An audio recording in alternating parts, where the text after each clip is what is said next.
Welcome to another edition of the Magic Ladies Podcast, where we discuss everything Orlando Magic basketball. I'm your host, Jalon Dixon, and today we've got a couple of things to get into. But before we get started, remember to like, comment, and subscribe for daily Orlando Magic content. We are on the road to 1,000 subscribers and trying to become one of the biggest pages on YouTube when it comes to covering the squad. So remember to hit that post notification bell so you always know when we're dropping new videos. And again, if you're watching all the videos every single day anyway, might as well hit the subscribe button. We're looking out for you, man. Let's get it. Let's go. But on today's episode, let's start off with some EuroBasket. Tristan da Silva led the team, talking about Team Germany, with 25 points in the win over Great Britain. Shout out to him. More importantly, from this game, the thing that stood out to me besides him shooting 10 of 12 from the field was that his only two misses were three-point shots. He shot 5 of 7 from beyond the arc, 15 points off of three-point shooting. Love to see him stretching the floor in this game. Franz Wagner also had 18 points. Here's the kicker. And 10 assists. I told y'all, this run with Germany is going to exploit more and more of the opportunity Franz Wagner has as a potential point forward. I think that if this man can average 7 to 8 assists in EuroBasket, I believe he can average 6 to 7 plus assists per game with more court spacing. Guys like Tyus Jones, Jalen Suggs on back and available, Desmond Bane, Paolo Banchero with more floor spacing, athleticism with guys like Anthony Black on the floor and Tristan da Silva on the floor. This guy will be able to walk into 6-7 assists per game at the point forward spot. Franz Wagner is going to be a real big-time facilitator. And Tristan da Silva, big-time three-point shooter in this game. Like I said, that's going to be real translatable at the next level because what he needs to be able to do on this team, I've said this before about Tristan da Silva. This team, when they drafted Tristan, same thing as when they drafted Jace Richardson recently. This team needs hoopers. This team doesn't need guys who are defensive specialists. This team doesn't need guys who are offensive generators necessarily. Yes, we do need them. I'm not saying that we don't need them at all. But this team just needs guys who know how to play basketball at a high level, right? When you look at the components of this team, you have a high-level rim defender / shot blocker with Jonathan Isaac coming off the bench. You have two all-star caliber players in Paolo Banchero and Franz Wagner. You have an all-NBA caliber defender in Jalen Suggs. You now have added another tertiary offensive weapon in Desmond Bane, right? You just need good connecting basketball players. You look at a team like the Oklahoma City Thunder, right? When you have a guy like Cason Wallace on the team or Luguentz Dort on the team, you don't necessarily need another high-level defender, but they go out and get Alex Caruso, another good connecting guy on the offensive and defensive end that can make calls out on defense and help with your roamers. He can make good passing reads or be a good secondary swing guy on offense where he doesn't need to initiate. He can just be a guy who's connects the offense and makes things flow properly, makes things flow more efficiently, right? That's what Tristan da Silva is. That's what Jace Richardson are. Yes, can they be knocked down three-point shooters? Of course. I think that adds to it that they both also have on-ball chops. But realistically, they are just very good, high IQ basketball players that know how to step within a particular role and thrive within that role. If Tristan can guard and shoot the three ball at a high level and adapt a 3-and-D role while having high-level slashing ability, which he does, off-ball slashing ability, something that you saw a lot in his spurts during last season, particularly when Franz Wagner and Paolo Banchero missed time. And Jace Richardson, for example, with what he does as a three-point shooter and what he can do as an an on-the-ball guy, a lot of the things we saw at Michigan State as a guy who can generate offense for himself. You get these guys who can now just play the game free-flowingly next to dudes like Franz Wagner, Paolo Banchero, Jalen Suggs, Desmond Bane, so on and so forth.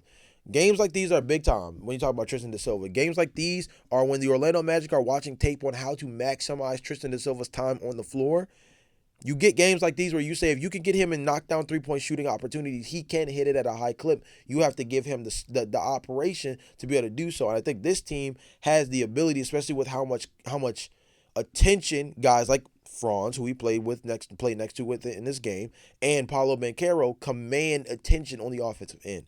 Shout out to Tristan da Silva. Shout out to Point Franz. And I'm going to give some respect to a guy who's not on the Orlando Magic but did have a good game in Dennis Schroeder, who also had 19 points in the game where they won by 63 and just got it done.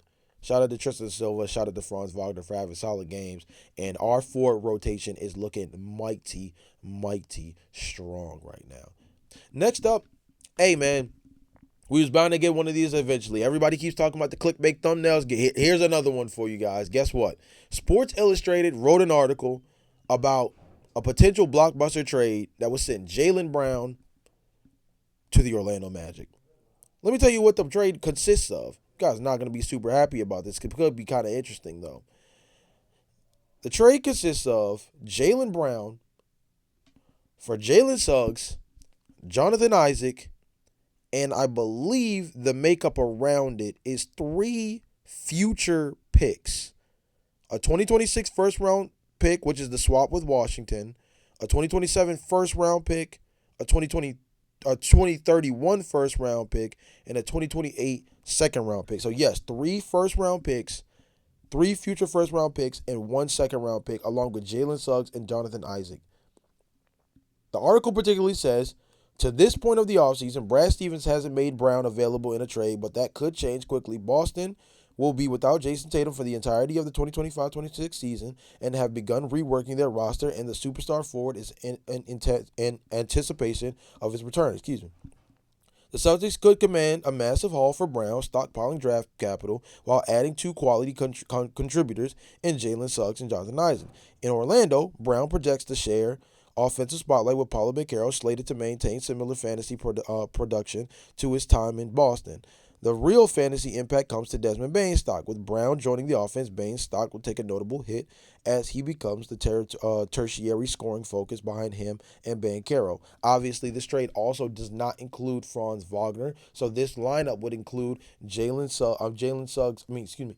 Brown, Paulo Banchero, Franz Wagner, and Desmond Bane, all commanding the top 4 spots within this. In a weird way, Desmond Bane would essentially move to the point guard position. Jaylen Brown would bump to the 2-guard spot. Franz Wagner would still be the 3. Paulo Banchero would still be the 4, and then we would still play somebody like Wendell Carter or Goga Batadze at that starting 5 position. Or you could put Franz Wagner at the starting point guard position, as I've mentioned, with jokes about point Franz, which I think is actually a real thing. Put Jaylen Brown at the 3, Desmond Bane at the 2, still have Paulo Banchero at the 4, and you operate that way. I'm going to be honest with you. It's a catch-22 on this one. I think giving up that much future draft capital for a team that you haven't even seen make any real plays with on the court is a little bit crazy. I think taking a hit to what Desmond Bane could do from a contributor standpoint before he's actually even gotten his feet wet in Orlando is also a little proactive to me. I feel like it's a little bit of a panicky move, and it's kind of entertaining this fire sale aspect that the Boston Celtics have. It's looking at the Boston Celtics and telling us, like, oh, okay, if we take him from you guys, not only is it improving our situation, but it also weakens you guys. Yes, but also it puts us in a financial situation where long term, we do not have the money to suffice being able to maintain this caliber of roster. As we get deeper and deeper in this hole, yes, Jalen Suggs and Jonathan Isaac combined basically are at a match for what's going on with Jaylen Brown from a financial standpoint. The problem is, Jaylen Brown is older, so the ability to then take him and flip him again, if things get a little wonky, it becomes much more difficult, right? So the question you have to ask yourself is, if you make this kind of commitment where you're moving off of Jalen Suggs, you're moving off of Jonathan Isaac, and you're going for Jaylen Brown, you're basically saying that if we don't win a championship this year, if we don't win a championship by the end of next season, that's a 2-year window. That's a much different window than the one we had with Jalen Suggs, Paulo Banchero, Franz Wagner, and Desmond Bane all signed on these contracts that basically lead them to about a 4-year stint. No. With Jaylen Brown, who is on an extension, but he's older, again, his age factors into this a certain amount. It becomes more of a 2-year window as opposed to a 4-year window. I don't like this trade. I like Jaylen Brown. I like Jaylen Brown for this team.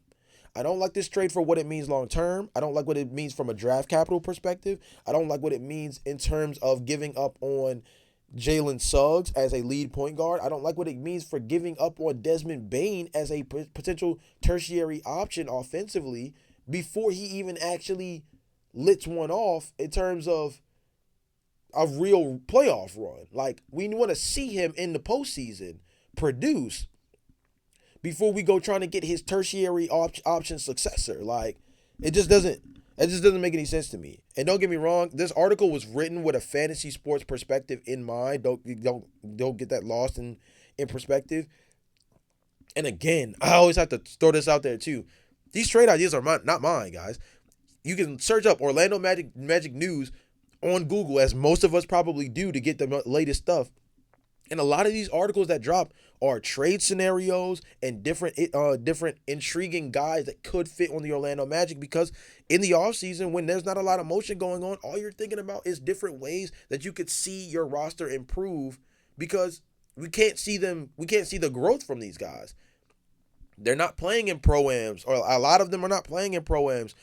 Only a handful of them are playing in EuroBasket. So the only real basketball fuel we get is hypothetical trades. The only basketball fuel we get is hypothetical storylines. That's what comes from this. So Sports Illustrated puts together an article about getting Jaylen Brown, basically saying that the Boston Celtics are going to commit even further to the fire sale bit, whereby the trade deadline, if things are looking a little how they don't want to, depending on whatever their aim actually is. We're going to get rid of Jaylen Brown, just like we moved off of Drew Holiday and Kristaps Porzingis. A team like the Orlando Magic could be an interesting fit for that, given that financially they have the contracts to be able to go get a guy like Jaylen Brown.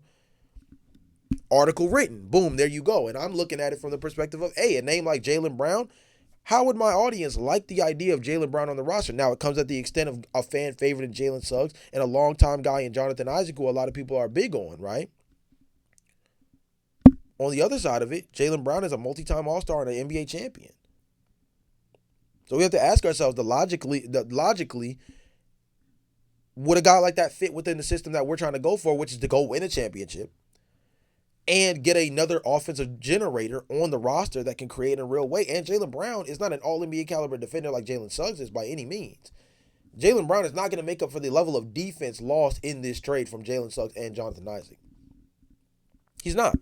But offensively, he does bring a certain level of stability in terms of being able to give you another guy in the mid-range area as a slasher the opportunity to be able to create real easy offense around Paulo Banchero and Franz Wagner. I personally would not do this trade on the Orlando Magic, because I feel like that's a lot of draft capital to give up to basically say you're giving up on Jalen Suggs as the point guard and you're moving Desmond Bane down to the fourth option in a season where we are learning what Desmond Bane can do on a different roster, not next to John Morant and Jaren Jackson Jr. That feels like a little bit of a slap in the face to our main backcourt right now by doing this, because they're moving one and demoting the other. Jaylen Brown will be an interesting fit on this team, but I would say that I personally would not make this trade. You guys let me know in the comment section down below how you feel about a trade package like this one, but me personally, not feeling it nearly as much.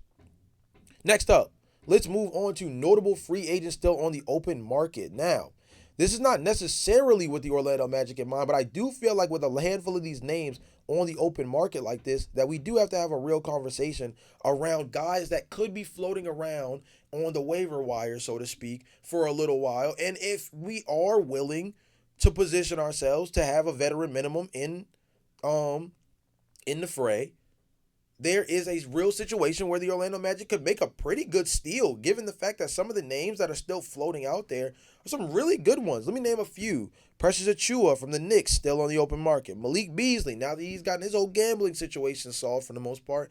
Detroit seems like they're going to make a pretty decent run at getting him back, but interesting player nonetheless. A return of a player who played in Orlando once upon a time, Bismack Biyombo. Same thing with Bol. Malcolm Brogdon could be a good backup point guard for a handful of teams. Thomas Bryant, Alec Burks. I'm a big fan of what Ricky Council for the Philadelphia 76ers was able to do. We've mentioned Jay Crowder and Seth Curry on this podcast as interesting veteran minimum players on the open market. A return of a guy like Markelle Fultz.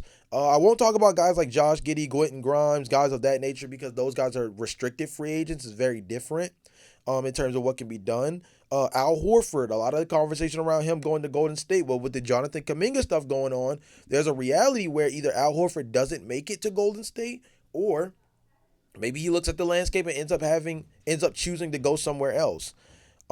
Another interesting name that I think could be in the fray as well is Christian Koloko.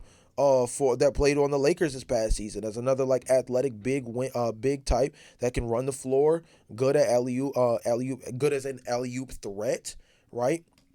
So a handful of really interesting guys, a handful of interesting former Orlando Magic players as well. Corey Joseph, Caleb Houston obviously did sign with the Atlanta Hawks, so there's that. I named a couple of former Magic guys like Biombo, Bobo, Markel Fultz in that mix. So free agency is in a really interesting spot right now. Obviously, I think the name Russell Westbrook is another one that obviously a lot of people are pointing their finger to because his conversations are basically around the idea of potentially either retiring or ending up on the Sacramento Kings. Um, Lonnie Walker the fourth is still available as well. I still like Jaden Springer as a prospect. Day'Ron Sharp would be a good backup center. Ben Simmons would be an interesting backup power forward for a team. Alfred Payton, former Orlando Magic Alfred Payton. DeAnthony Melton. Cody Martin. I love EJ Liddell out of college, coming out of Ohio State, and just has been having injury issues, but I think he's a solid power forward that has a little bit of Paul Millsappy in him. I like what the free agent pool still has available. I'm bringing this all to say that these are names to watch out for. These are names to watch out before because they're still available now. They could still be available going into the season, and these are the type of names that get phone calls during the season when injuries occur. Because at the end of the day, I'm not going to bet on the Orlando Magic just having a complete clean bill of health during the regular season, not just because of their injury history across the board and what the last season looked like, but in general, the NBA season is an 82 game grind for a reason, right? So the logic is that you have to keep these kind of names in mind because they could potentially be on the open market for a significant period of time. The fact that we're this deep into the offseason, nearing training camp, and these guys still have not made roster spots yet means that there's a real likelihood that going into the regular season, these guys could still be looking for NBA jobs. So keep these names in mind when we're talking about potential making up for injury situations or trying to make a small tweak in our roster in terms of dealing with our center depth or adding another wing player or adding another backup point guard if we end up having issues at the guard position injury wise, right? Desmond Bane and Jalen Suggs both have a history of lower body injuries that could put them out for a significant period of time. Knock on wood, obviously that doesn't happen, but the likelihood is still something that needs to be taken into consideration. Also, it could just be something that we look into from the perspective of just adding another legitimate talent. You mean to tell me that if we could get veteran minimum, get a guy like Russell Westbrook on the veteran minimum, that you don't do it? That you can get a guy like Al Horford on the veteran minimum, that you don't do it? You get a guy like Lonnie Walker the fourth on a veteran minimum, you don't do it? Like there's a handful of guys that I could see. I mean, if you could, I mean, I don't think he qualifies because of how long he hasn't been in the league. But if you could get a guy like Precious Achua on a very team-friendly contract because he's just sitting out on the open market, I mean, you go after Precious Achua. You do. You do. You go after a player like that. Actually, that leads me to my question of the day for you guys, which is the question of the day is as follows. Rank your top 5 remaining unrestricted free agents on the market that you think would be a great fit on the Orlando Magic on a veteran minimum contract. This is and particularly I mentioned two things that are very important. Unrestricted free agent, meaning guys like Quentin Grimes, Josh Giddey, Cam Thomas, Jonathan Kuminga, obviously can't go after those guys. And I mentioned veteran minimum contract because they do need to be able to fit within that bill. I do not believe that Precious Achua fits within that bill because he's only been in the league for 5 years. So I don't believe that he is eligible for the veteran minimum. So as interesting as a guy as that would be fit-wise, he probably would not be eligible. My top 5, if I had to share my top 5, and it would be interesting to see what you guys say in the comment section yourselves, but if I had to share my top 5, my number 1 would be Russell Westbrook. I like what he brings to the table as a backup point guard. He's already come off the bench for multiple teams, being both the LA Lakers and the LA Clippers. He's also played off the bench for the Denver Nuggets. We're in a situation now with the Orlando Magic where if he could come off the bench and be a scoring 2 guard where you give him the ball and say, you play Russell Westbrook, NASCAR basketball where you are just a transition machine.